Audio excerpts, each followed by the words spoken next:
أشهد أن لا إله إلا الله وحده لا شريك له وأشهد أن محمدا عبده ورسوله أما بعد فأعوذ بالله من الشيطان الرجيم بسم الله الرحمن الرحيم الحمد لله رب العالمين الرحمن الرحيم مالك يوم الدين إياك نعبد وإياك نستعين اهدنا الصراط المستقيم صراط الذين أنعمت عليهم غير المغضوب عليهم ولا الضالين.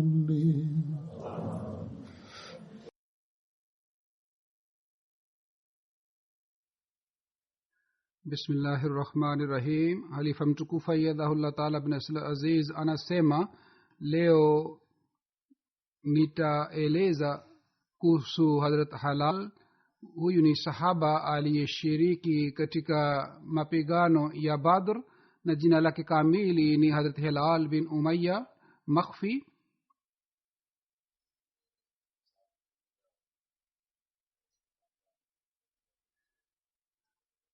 Na alikuwa kutoka katika familia ya Banu Waqif, na baba yake alikuwa anaitwa Umayya bin Amir na mama yake alikuwa anaitwa Umesa, na alikuwa dada wa Hazrat Kulsum bin Hadam. Kulsum bin Hadam ni yule sahaba ambaye kwa nyumbani kwake Mtume sallallahu alaihi wa sallam aliishi siku kadhaa wakati alipohamia Madina. Na katika riwaya imeelezwa kwamba Hazrat Hilal bin Umayya alioa wanawake wawili, na mama yake mke wake mmoja alikuwa anaitwa Malaika.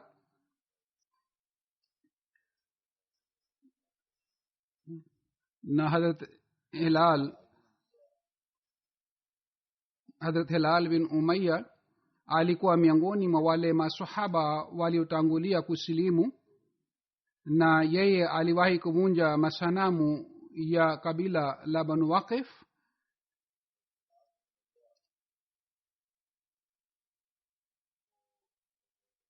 Hazrat Hilal bin Umayya alipata bahati ya kushiriki katika Badr, Uhud na vile vile katika mapigano yote pamoja na Mtume Muhammad sallallahu alaihi wasallam, lakini yeye hakuweza kushiriki katika vita ya Tabuk.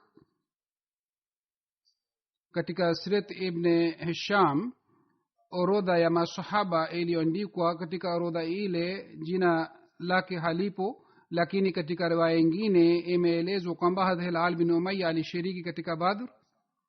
Hazrat Hilal bin Umayya alikuwa miongoni mwa wale masahaba watatu ambao hawakuweza kushiriki katika mapigano ya Tabuk.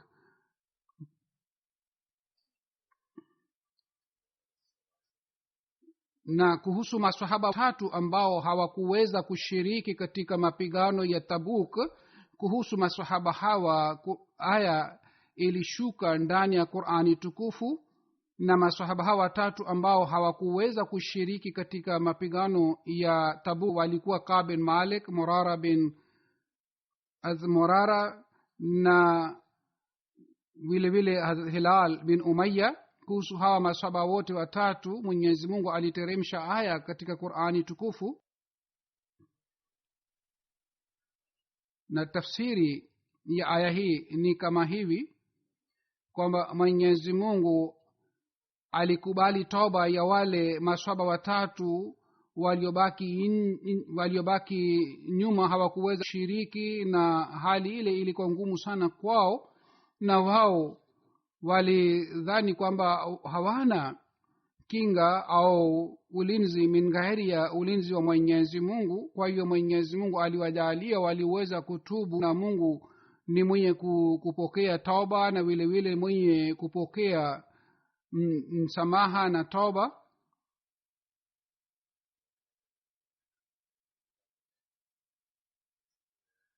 Katika kitabu kitwacho Bukhari, katika kitabu hiki riwaya hii imeelezwa vizuri sana, ambamo imeelezwa habari ya masahaba watatu ambao hawakuweza kupata bahati ya kushiriki katika Tabuk. Mjukuu wake aitwaye Abdurrahman kwa kupitia baba yake anasema kwamba wakati Hazrat Kaab alipokuwa kipofu katika maisha yake, yeye alikuwa anaeleza kisa chote kilichotokea, na Hazur anasema kwamba riwaya hii ni ndefu sana kuhusu masahaba watatu.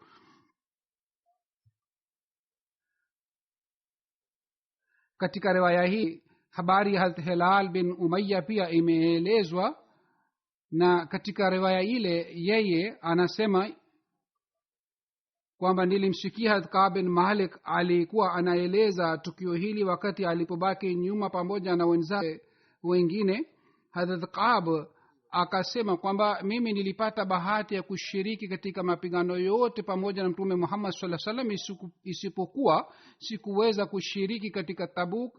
Katika Badr pia nilibaki nyuma, lakini Mtume sallallahu alaihi wasallam hakunikasirikia, kwa sababu Mtume sallallahu alaihi wasallam hakumkasirikia mtu yeyote aliyebaki nyuma hakuweza kushiriki katika Badr, kwa sababu Mtume sallallahu alaihi wasallam hakuenda kwa ajili ya kupigana makafiri, bali alienda kwa ajili ya kuwazuia makafiri. Lakini kwa bahati ikatokea kwamba mapigano yakotokea kule, na Mtume sallallahu alaihi wasallam hakuwakasirikia wale masahaba waliobaki nyuma, hawakuweza kushiriki katika Badr. Kwa hiyo Mtume sallallahu alaihi wasallam pia hakunikasirikia kwa sababu ya kutokushiriki katika Badr. Lakini anasema zaidi kwamba wakati sisi tulipoahidi, wakati tulipokuwa pamoja na Mtume sallallahu alaihi wasallam katika sehemu ya Aqaba, wakati ule nilikuwa nafikiria kwamba ningepata bahati ya kushiriki katika Badr, na mimi nilikuwa mtu mwenye afya njema na hali yangu ilikuwa nzuri, lakini kwa kuwa na hali yote mimi nilibaki nyuma katika mapigano ya Tabuk. Kabla ya mapigano ya Tabuk nilikuwa sina usafiri wala ngamia, lakini kwa ajili ya Tabuk nilitayarisha vizuri usafiri na ngamia. Na Mtume sallallahu alaihi wasallam kwa kawaida alikuwa akifanya hivi wakati alipokuwa akitoka kwa ajili ya mapigano.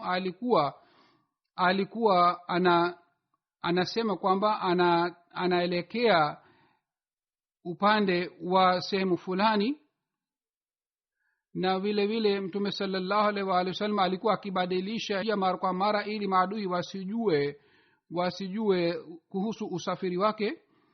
Kwa hiyo wakati wa mapigano ya Tabuk Mtume sallallahu alaihi wasallam alitoka, na wakati ule ilikuwa msimu wa joto sana.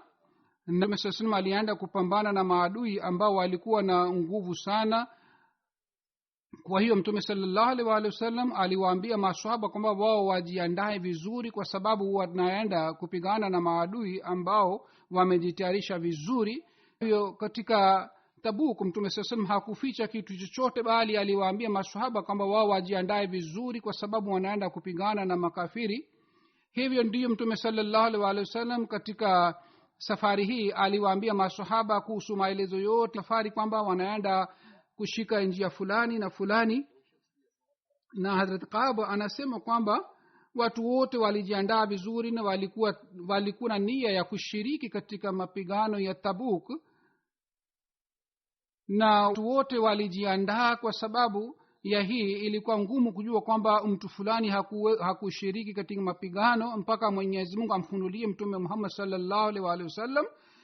Kwa hiyo hali ilikuwa ya aina hii kwamba ilikuwa msimu wa joto. Mtume sallallahu alaihi wasallam aanza kuandaa kwa ajili ya safari ya Tabuk, na mimi pia nilikuwa nikitoka nyumbani kwangu ili nijiandae kwa ajili ya mapigano pamoja na maswahaba wengine. Yani kila siku nikitoka nijiandae kwa ajili ya safari, lakini nilikuwa narudi bila kujiandaa. Nilikuwa nafikiria kwamba ninao uwezo, naweza kujiandaa vizuri haraka kwa sababu mimi nimeshatayarisha usafiri. Kwa hiyo nilikuwa na wazo hili mpaka maswahaba wote wakajiandaa, wakajitayarisha vizuri, mpaka Mtume sallallahu alaihi wasallam akatoka siku moja pamoja na maswahaba wote.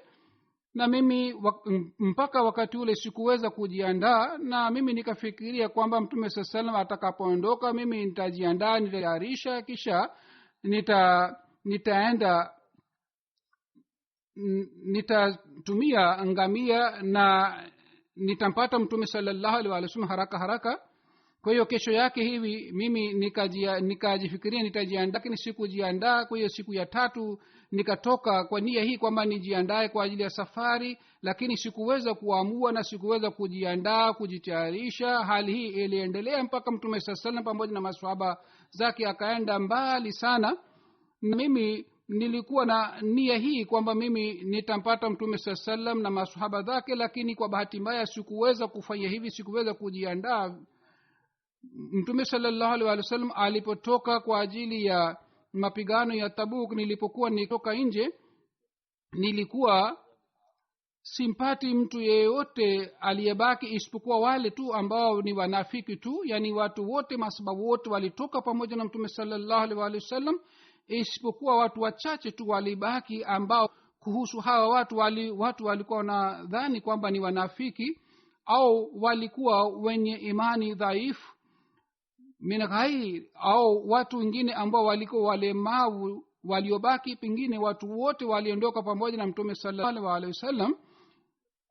Kwa hiyo anasema kwamba Mtume sallallahu alaihi wasallam hakunikumbuka mpaka akafika Tabuk. Na siku moja Mtume sallallahu alaihi wasallam alikuwa amekaa pamoja na maswahaba zake katika Tabuk. Siku ile akawauliza maswahaba kwamba Kaab yuko wapi? Mtu kutoka katika Banu Salama akasema kwamba huyu Kaab hakuweza kujitokeza, hakuweza kuja pamoja nasi kwa sababu yeye amepata mali, amepata kibri, na kwa sababu ya mali na starehe hakuweza kutoka. Kwa kusikia maneno haya, sahaba mwingine akasema kwamba umesema maneno mabaya sana, Kaab hana tabia ya aina hii. Na akasema kwamba ewe Mtume sallallahu alaihi wasallam, sisi tunamjua Kaab kwamba yeye ni mtu mzuri sana, tunamjua vizuri sana kwamba yeye hana kibri wala hana tabia mbaya.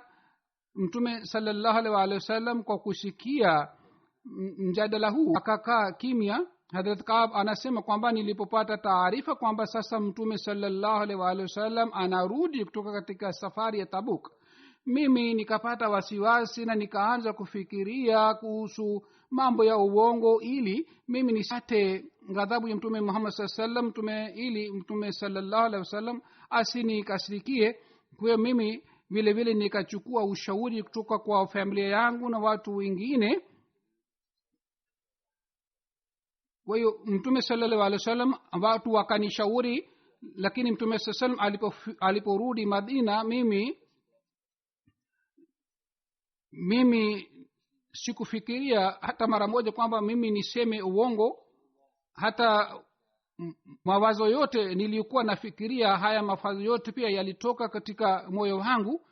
Kwa hiyo Mtume sallallahu alaihi wasallam kwa kawaida alipokuwa akirudi kutoka safari, kwanza alikuwa akienda misikitini, baadaye alikuwa akienda kukutana na watu, na katika safari hii pia alifanya hivyo. Kwa hiyo watu waliobaki nyuma hawakuweza kushiriki katika safari hii, wao wakamjia Mtume sallallahu alaihi wasallam na wakaanza kuleta udhuru mbalimbali, na kila mmoja akasema kwamba kwa sababu udhuru fulani sikuweza kushiriki. Na watu hawa ambao hawakuweza kushiriki idadi yao ilikuwa 80, na hawa wote walikuwa wanakula kiapo cha Mwenyezi Mungu kwamba hawakuweza kushiriki kwa sababu udhuru fulani na fulani. Mtume saa salam akakubali udhuru wao na akapokea baiati yao mara tena na akawaambia wafanye toba na akasema kwamba mambo yao ni juu ya Mwenyezi Mungu, mimi nakubali yoyote wanayosema, na akasema kwamba Mwenyezi Mungu awasamehe na mimi namwachia Mwenyezi Mungu mambo yenu. Hadhrat Kaab anasema kwamba baadaye mimi nilimjia Mtume sallallahu alaihi wasallam. Nilipomsalimia Mtume sallallahu alaihi wasallam akafanya tabasamu sawa na yule mtu ambaye anakuwa anamkasirikia, yani aliniona hali hii kama amenikasirikia. Kisha baadaye Mtume sallallahu alaihi wasallam akasema njoo mbele. Nikaja karibu naye na nikakaa karibu naye, na akaniuliza kwamba kwa sababu gani ulibaki nyuma, kwa nini hukutoka pamoja nasi, je hukunungamia kwa ajili ya safari? Mimi nikasema ndio wallahi Mtume sallallahu alaihi wasallam, mimi nilinunua safari. Mimi ikiwa ningekuwa nimekaa na mtu wa dunia, basi mimi ningeleta udhuru ili yule mtu asinikasirikie, kwa sababu mimi naweza kuzungumza na kuleta udhuru mzuri. Lakini sasa kwa sababu wewe ni mtume wa Mwenyezi Mungu na mimi najua kwamba ikiwa mimi nasema uongo mbele yako, hata kwa sababu ya uongo ule unaniridhia, lakini Mwenyezi Mungu atanikasirikia. Yani mimi kwa kuleta udhuru naweza kukufurahisha, lakini mimi najua kwamba Mungu atanikasirikia na Mungu baadaye atakufunulia na utajua kwamba mimi nimesema uongo. Vile vile akasema kwamba ikiwa mimi nakwambia ukweli na kwa sababu ya ukweli huu ikiwa unanikasirikia, basi mimi nategemea Mungu atanisamehe. Yani huenda wewe utanikasirikia kwa sababu ya kusema kweli, lakini mimi nategemea Mungu atanisamehe kwa sababu kusema kweli.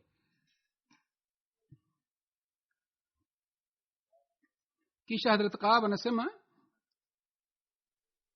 yeye akasema kwamba mimi nikamwambia Mtume Muhammad sallallahu alaihi wasallam kwamba mimi nilikuwa sina udhuru wowote, mimi nilikuwa na uwezo na nilikuwa na uwezo wa kukwenda safarini. Mtume sallallahu alaihi wasallam kwa kusikia maneno haya akasema kwamba huyu amesema kweli kabisa. Kisha akasema kwamba wewe ondoka, usikae hapa mbele yangu mpaka Mwenyezi Mungu aamue. Kwa hiyo yeye anasema mimi nikatoka na watu wengine kutoka katika Banu Salama pia wakanifuata, na hawa watu wakasema kwamba sisi hatujui kwamba uliwahi kukosea, uliwahi kufanya kosa lolote, na wewe ungesema udhuru wowote mbele ya Mtume Muhammad sallallahu alaihi wasallam kama watu wengine walileta udhuru, wale watu waliobaki nyuma walileta udhuru, wewe pia ungeleta udhuru sawa na wale watu. Basi Mtume sallallahu alaihi wasallam angekufanyia istighfar, basi istighfar yake ingekutosheleza. Hazrat Kaab anasema kwamba hawa watu wa Banu Salama waliendelea kunilaumu mpaka mimi nikafanya nia hii kwamba mimi nirudi tena niende kwa Mtume Muhammad sallallahu alaihi wasallam na mimi nilete udhuru na niseme kwamba yoyote niliyosema hapo awali ilikuwa uongo, na badala yake mimi niseme udhuru mbele yake. Lakini baadaye wakati nilipokuwa nawaza mawazo haya, nikawauliza wale watu wa Banu Salama kwamba je, kuna mtu yeyote ambaye aliyebaki nyuma kama mimi? Na nikawauliza kwamba je, kuna mtu mwingine yeyote ambaye alisema ukweli kama mimi nimesema? Wao wakasema kwamba ndio, wapo watu wawili, wao pia walisema kweli kama wewe umesema kweli, na wao pia wamepata majibu sawa na majibu yako. Nikawauliza hawa ni kina nani? Wakasema kwamba mmoja ni Marara bin Rabi na mwingine ni Hilal bin Umayya Waqifi.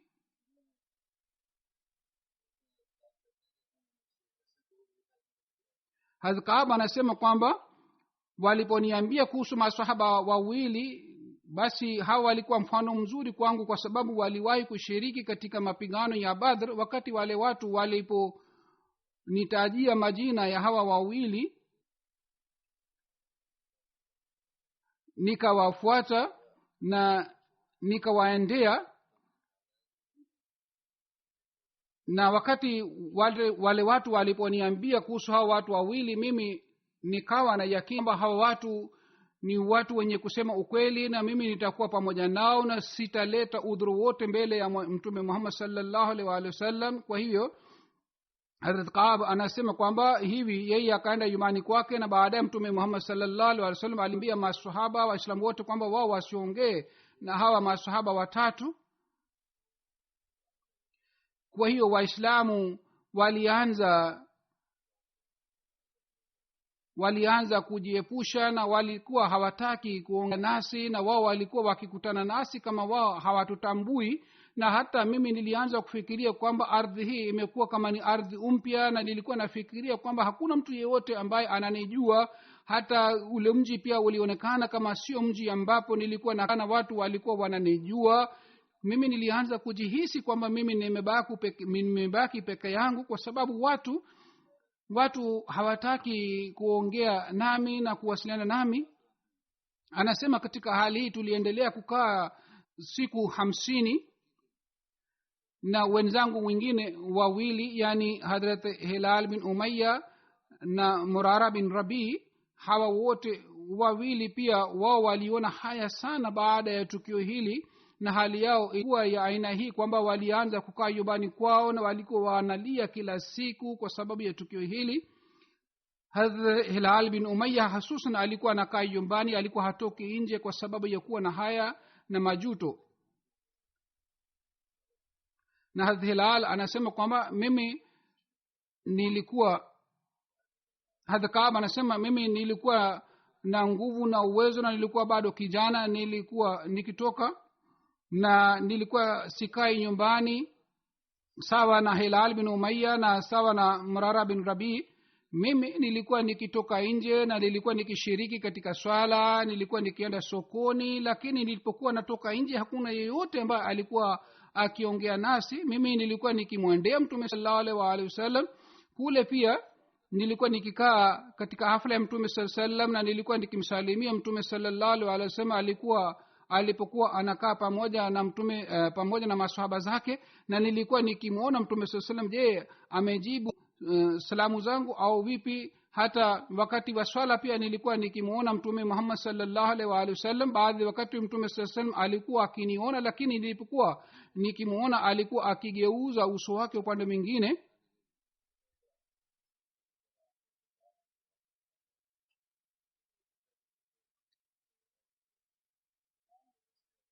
Siku moja anasema kwamba mimi nilienda kwa Abu Qatada na nikamsalimia. Huyu alikuwa jamaa yangu, yani Abu Qatada. Nilimsalimia lakini yeye hakujibu salamu yangu. Mimi nikamwambia kwamba Abu Qatada, na kuuliza kwa jina la Mwenyezi Mungu kwamba je, unajua mimi nampenda Mwenyezi Mungu na mtume wake? Yeye akakaa kimya, hakujibu. Na mimi nikamwambia tena, nikamuuliza tena kwa jina la Mwenyezi Mungu, lakini yeye hakujibu. Lakini mara ya tatu nilipomuuliza kwa jina la Mwenyezi Mungu, yeye akasema kwamba mimi sijui. Mungu anajua, mtume Muhammad sallallahu alaihi wasallam anajua kwamba unampenda Mungu na mtume au la. Anasema kwa kusikia jibu hili nikarudi nyumbani. Siku moja anasema baadaye nilikuwa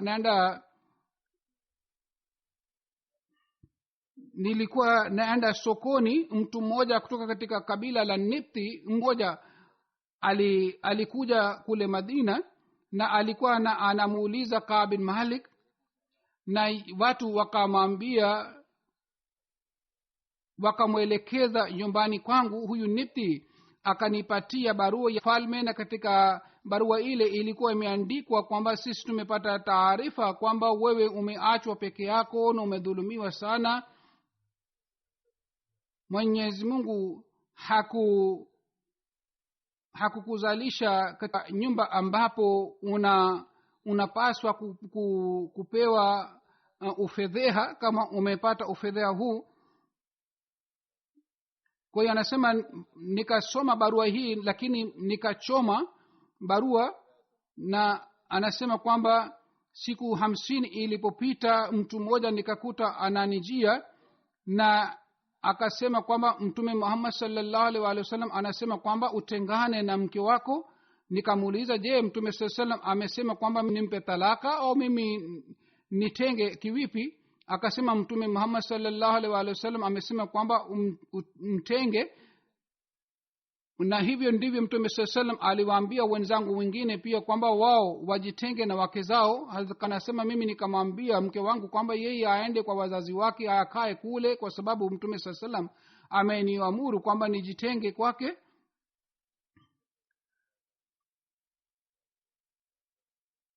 amri hii ya mtume muhammad saa salam ilipotewa, mke wa Hilal bin Umayya akamjia mtume sallallahu alaihi wasallam na akasema kwamba Hilal bin Umayya ni mtu mzee sana na yeye hana mtumishi mfanyakazi wote, ikiwa unaniruhusu basi niendelee kumhudumia. Mtume sasa akasema kwamba saa uendelee kumhudumia, uendelee kumpikia chakula, lakini yeye asije karibu nawe. Yule mke wake akasema kwamba mimi namkuta Hilal amekuwa mzee sana, yeye hana hamu ya kwangu, na mimi namuona kwamba yeye analia sana tangu amepata adhabu hii toka kwako. Tangu siku ile anaendelea kulia na hana hamu ya kuja kwangu. Anasema jamaa zangu kadhaa, yani Kaaba anasema kwamba jamaa zangu kadhaa wakasema kwamba umwambie mke wako pia yeye amwendee mtume Muhammad sallallahu alaihi wasallam sawa na mke wa Hilal ibn Umayya, na yeye pia achukue ruhusa ili akuhudumie. Lakini mimi nikawaambia jamaa zangu kwamba mimi sitamwambia mke wangu kwamba amwendee mtume sallallahu alaihi wasallam kwa ajili ya kuchukua ruhusa ya aina hii. Na vile vile mimi ni kijana mwenye nguvu sana, kwa hiyo siwezi kumtuma mke wangu hivi. Anasema baada ya siku 10 niliendelea kukaa peke yangu, na siku 50 ilipofika tangu mtume sallallahu alaihi wasallam alitupatia adhabu. Siku moja nilikuwa nimekaa katika paa la nyumba yangu, na nilikuwa nimekaa katika paa la nyumba, na wakati ule nilikuwa najihisi kwamba hali yangu imekuwa ngumu sana, kwa sababu watu hawataki kuongea nasi. Wakati ule mtu mmoja alikuwa ananiita na alikuwa anasema, ewe Kaab bin Malik,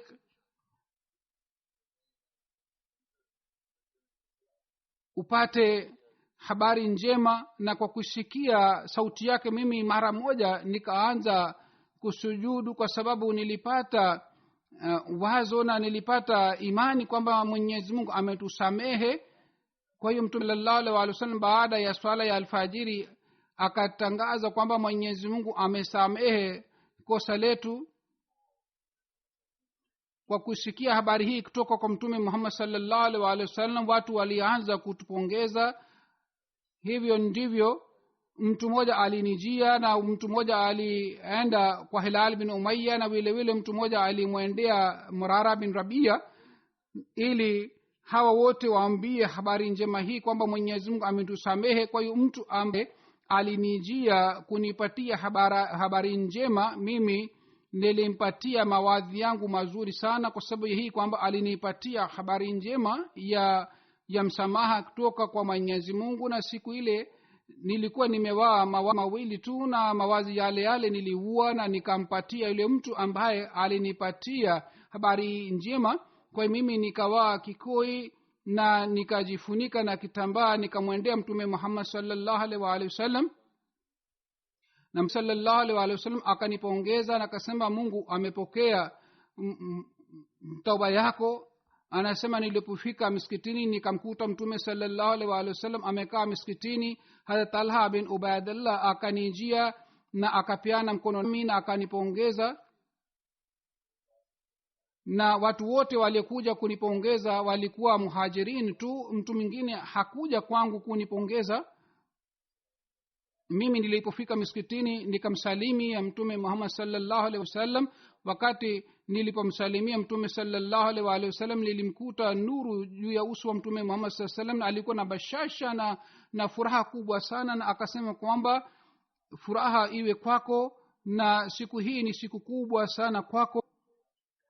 Anasema mimi nikamuuliza mtume Muhammad sallallahu alaihi wasallam kwamba je, bishara hii imekuja kutoka kwako, kutoka kwa Mwenyezi Mungu? Mtume sasa akasema kwamba hapana, bishara hii imekuja kutoka kwa Mwenyezi Mungu, na ilikuwa kawaida Mtume Muhammad sallallahu alaihi wasallam alipokuwa akipata furaha uso wake ulionekana kama ni mwezi. Kwa hiyo anasema mimi nilipokaa mbele ya Mtume Muhammad sallallahu alaihi wasallam nikasema ewe Mtume Muhammad sallallahu alaihi wasallam, kwa sababu ya ishara hii mimi natoa mali yangu yote katika dini ya Mwenyezi Mungu. Mtume sallallahu alaihi wasallam akasema kwamba lazima ubaki na mali fulani katika mali yako. Nikasema mimi nitabaki mali ile ambayo ipo katika sehemu ya Khaybar. Na vile vile anasema nikamwambia Mtume Muhammad sallallahu alaihi wasallam kwamba kwa sababu ya bishara hii kubwa sana mimi nataka nitoe mali yangu yote katika njia ya Mwenyezi Mungu, na vile vile naahidi kwamba katika maisha yangu yote nitasema kweli daima dawamu. Hivyo ndivyo Hazrat Ka'b bin Malik anasema kwamba jinsi mimi niliyojaribiwa hakuna Muislamu mwingine ambaye alijaribiwa, na baada ya tukio hili mimi sikusema uongo katika maisha yangu yote. Na anasema madamu nipo hai mimi sitasema uongo katika maisha yangu, bali nitaendelea kusema kweli. Vile vile Hazrat Ka'b bin Malik anasema kwamba Mwenyezi Mungu alimfunulia Mtume Muhammad sallallahu alaihi wasallam, na katika aya hii Mwenyezi Mungu alisema kwamba Mungu amepokea tauba ya waaminio na Mwenyezi Mungu ni msamehevu na mwenye rehema. Hazrat Ka'b bin Malik anaendelea kusema zaidi kwamba baada ya tukio hili Mungu alinijalia baraka sana, na maisha yangu yote niliendelea kusema kweli mbele ya Mtume Muhammad sallallahu alaihi wasallam. Anasema kwamba mimi namshukuru Mwenyezi Mungu kwamba sikusema uongo mbele ya Mtume Muhammad sallallahu alaihi wasallam. Pengine mimi pia ningeangamia kama waliangamia wale waongo wote waliosema uongo mbele ya Mtume Muhammad sallallahu alaihi wasallam.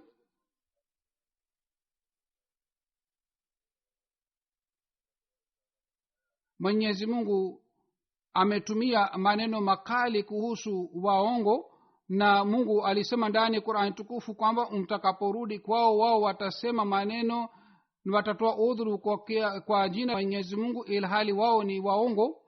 Kwa hiyo Mungu alinijalia kwamba mimi sipo pamoja na hawa watu waliosema uongo.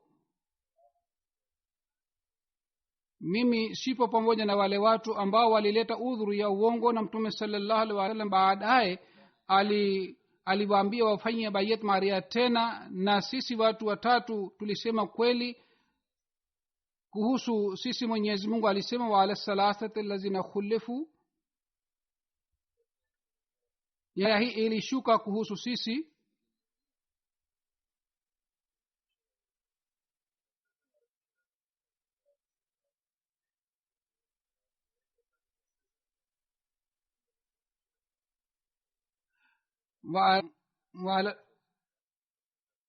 Azura anasema kwamba hawa watatu ambao waliachwa nyuma, sio maana yake kwamba waliachwa nyuma katika mapigano, bali maana yake tafsiri yake sahihi ni kwamba hawa watatu ni wale ambao waliachwa nyuma katika hali ya wale watu ambao walileta udhuru, walisema uongo mbele ya Mtume Muhammad sallallahu alaihi wasallam.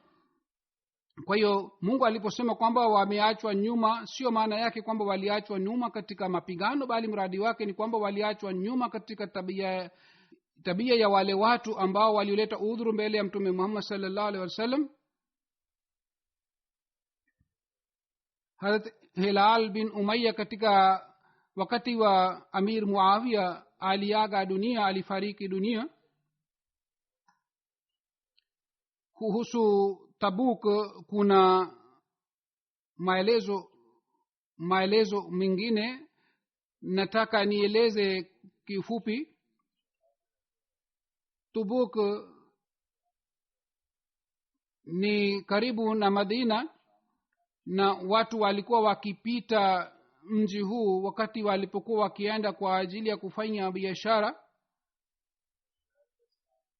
Na katika mji huu Hadhrat Shuaib alitumwa,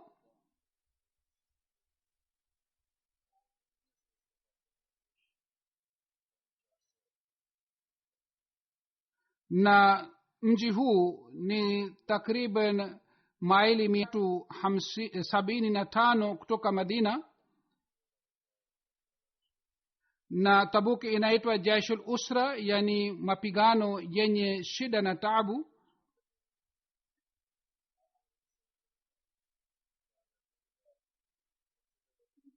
mtume sallallahu alaihi wa alihi wasallam baada ya sulh hudaybia alimwandikia barua mfalme wa Rome,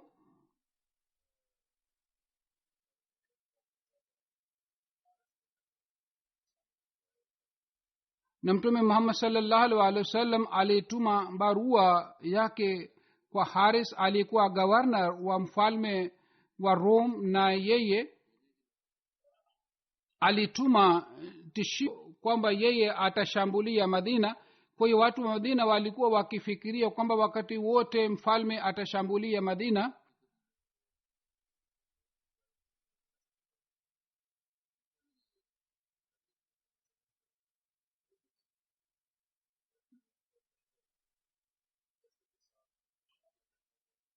mtume sallallahu alaihi wa alihi wasallam alipata taarifa kwa kupitia kabila la Nipti ambalo lilikuwa likifanya biashara kwamba watu wa mfalme wa Rome wamejumuika sehemu fulani.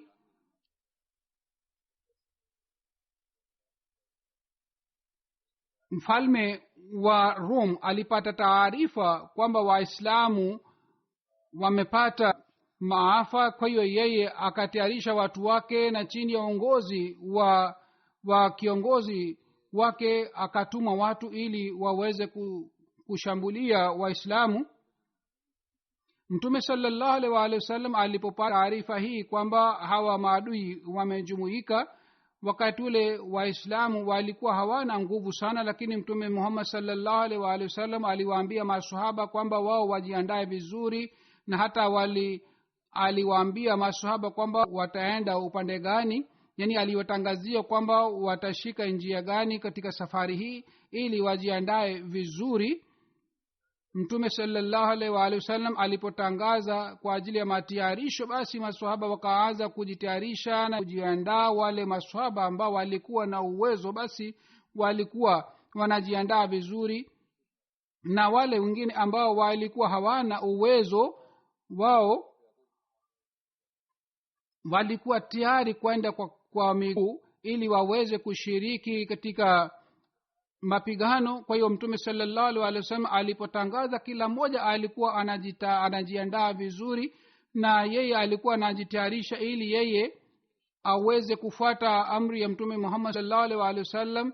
Na wale wengine ambao walikuwa hawana uwezo, walikuwa hawana mali, walikuwa wanatafuta kitu chochote ili waweze kutoa katika mbele ya mtume Muhammad sallallahu alaihi wasallam. Hata walikuwepo wengine ambao walikuwa hawana kanda mbili, yani walikuwa hawana viatu, walimjia mtume sallallahu alaihi wasallam wakasema, angalau tupate viatu ili tuweze kuwana, tutaenda kwa miguu na tutashiriki pamoja nawe, lakini sisi hatuna viatu. Lakini mtume Muhammad sallallahu alaihi wasallam wakati ule aliwaambia kwamba hana uwezo wa kupatia viatu.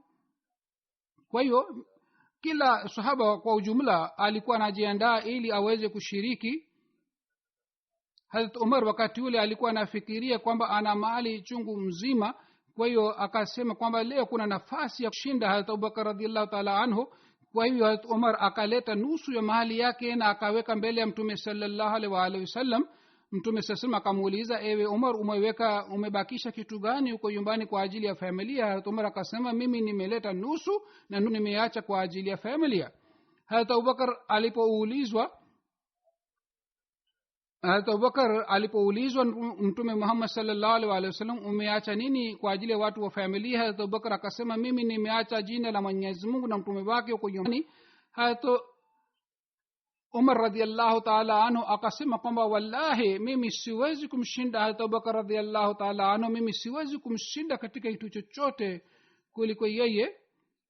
Hazrat Masih Maud alayhi salatu wasalam pia ameeleza tukio hili, anasema kwamba siku moja mtume wetu Muhammad sallallahu alaihi wa alihi wasallam alisema kwamba mali inahitajika. Wakati ule Hazrat Abubakar radhiallahu ta'ala anhu akaleta mali yote aliyekuwa anayo nyumbani na akaweka mbele ya mtume Muhammad sallallahu alaihi wasallam. mtume sallam akamuuliza, umeacha nini huko nyumbani? Abubakar akasema, nimeacha dini la Mwenyezi Mungu na mtume wake.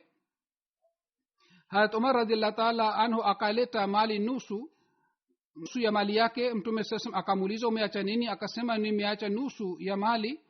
Sayyidina alayhi salatu wasalam anasema kwamba tofauti iliyopatikana katika vitendo vyao, hivyo ndivyo kuna tofauti katika daraja yao pia.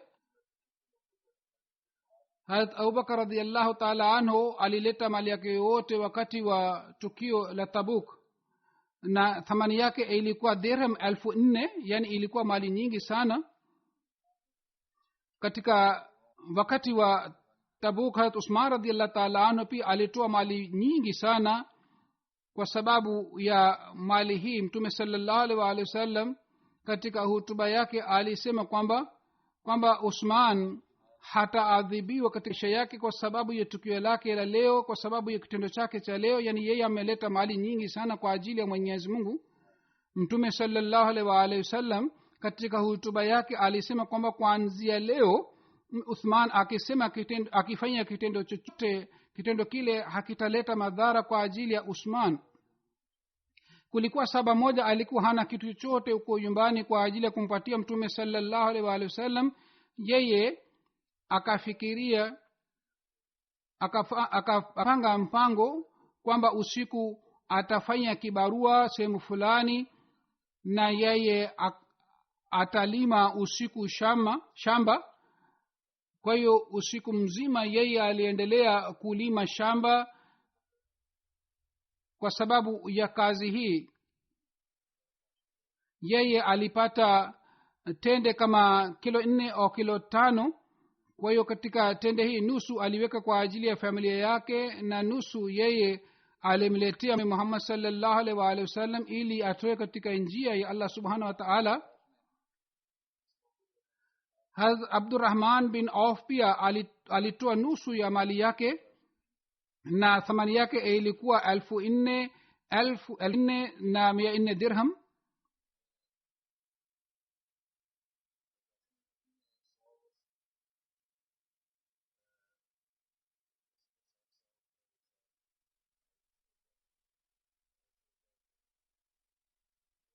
Hazrat Asim bin Adi pia alitoa mali nyingi sana, na wakati alipotoa mali nyingi sana wanafiki wakasema kwamba kitendo chake ni kwa ajili ya kuonyesha watu wengine. Kwa sababu ya hii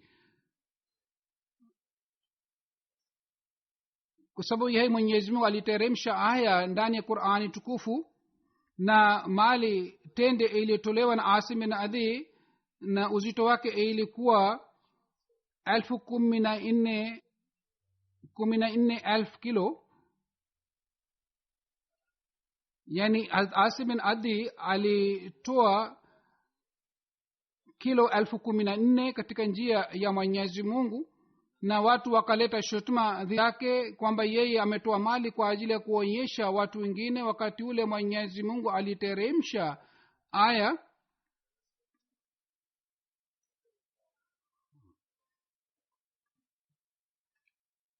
na tafsiri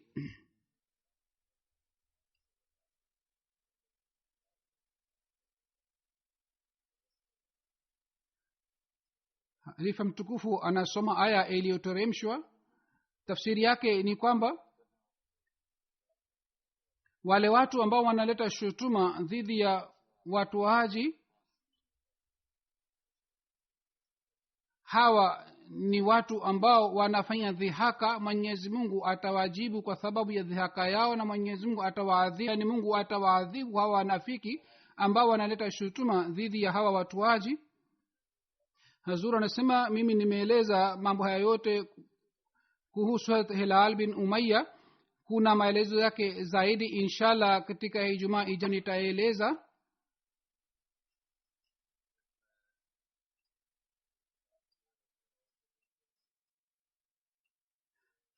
Hazur anasema kwamba sasa nitatangaza kutoka katika idara ya Waqf Now. Wao wameanzisha website waqfnow.org. mimi nitaanzisha website hii leo. Kwa kupitia website hii wazazi wanaweza kujua kuhusu barua zao walizoziandika kuhusu watoto wao wa Waqf Now, na wanaweza kujua kuhusu majibu yao na vile vile kuhusu hali na maendeleo ya barua zao walizoziandika kuhusu wakfu nao. Hivyo ndivyo hutuba zangu zilizotolewa kuhusiana na wakfu nao, na ndivyo gazeti linalotolewa kwa ajili ya wakfu nao.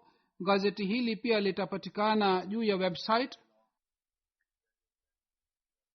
vile vile wakfu nao wataelekezwa katika uwanja mbalimbali. Kwa kupitia tovuti au website hii, idara ya wakfu nao itaweza kuwasiliana na wazazi vizuri, na wanaweza kupata maelezo, hususan wakfu nao wanaweza kupata maelezo zaidi kwamba wanatakiwa wasome masomo ya aina gani, na watapata maelekezo ya mbalimbali kwa kupitia website. Hivyo ndivyo baadhi wakati wakfu nao waliouliza maswali katika vipindi mbalimbali, majibu yao pia yatakuwepo katika website hii, na maelezo pia yatapatikana ili wazazi waweze kuwasiliana na idara ya wakfu nao, na picha za hafla mbalimbali na vikao mbalimbali pia zitapatikana. kwa hiyo wakfu nao na wazazi wa wakfu nao wapate faida kwa kupitia website hii.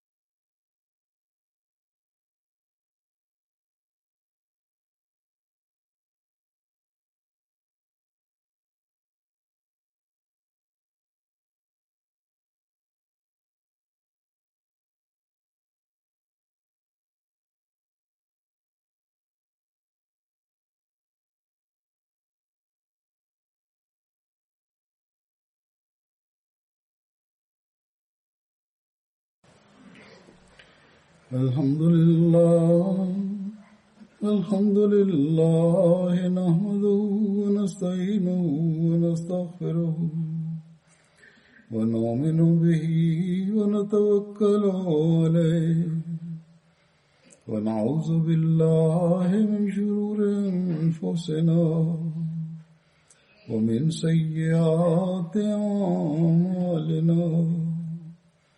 من يهده الله فلا مضل له ومن يضلل فلا هادي له. ونشهد أن لا إله إلا الله ونشهد أن محمدا عبده ورسوله.